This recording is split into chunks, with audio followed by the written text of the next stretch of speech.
Hi I'm Venkatesh. இன்னைக்கு டே 19th vlog. இன்னைக்கு நம்ம வந்து இன்ஜூரி ஆனதுனால காலையில் கிரவுண்டுக்கு போகல.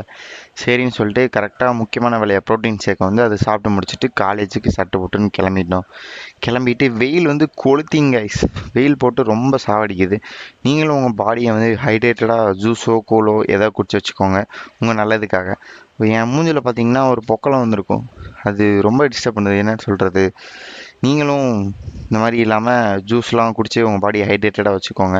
அது முடிச்சுட்டு ஃப்ரெண்டோடு சேர்ந்து ஹாஸ்டலுக்கு கிளம்பிட்டேன். ஹாஸ்டல் போகிற வழியில் மறுபடியும் ஜில்னஸ்க்காக ஏதாவது சாப்பிடணும்னு சொல்லிட்டு ஒரு ட்ரிபிள் ரோல் ஐஸ்கிரீம் யார் யாருக்கும் பிடிக்குமோ அவங்களாம் கமெண்ட் பண்ணுங்க பிடிக்கும்னு சொல்லிட்டு.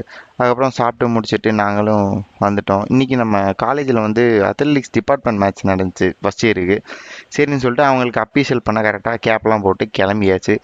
நம்மளை வந்து நோட்டில் பேர் எழுத விட்டாங்க.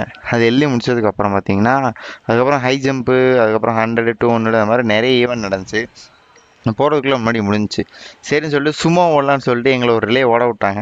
நம்ம தான் இன்ஜூரி ஆயிருக்கே, அதுக்குள்ளே சரியாகலான்னு சொல்லிட்டு சரி பரவாயில்ல ட்ரை பண்ணோன்னு சொல்லிட்டு ஓடி முடிச்சுட்டு ஒரு வழியாக ரிலே கம்ப்ளீட் முடிச்சுட்டு வழக்கம் போல் rehabilitation is more important after injury அப்படின்றது சாதாரண விஷயம் இல்லை. ஒரு இன்ஜுரி ஆச்சுன்னா அதை ஃபுல்லாக ரீஹேப் பண்ணணும். பண்ணி முடிச்சக்கப்புறம் தான் வந்துட்டு ட்ரைனிங் போகணும். ரொம்ப முக்கியமான விஷயம். நம்மளுக்கு ரீஹேப் பண்ண ஸ்டார்ட் பண்ணியாச்சு. எக்ஸசைஸ்லாம் பண்ணி முடிச்சுட்டு இன்னைக்கு ஐபிஎல் மேட்ச் நடந்துச்சு, ஆர்சிபி மேட்ச். அந்த வெற்றியோட நானும் உங்களை இந்த விலாக்லேருந்து சந்திக்கிறேன். டாடா, பாய் பாய். நாளைக்கு விழாக்காக பார்க்கலாம். பாய் பாய்.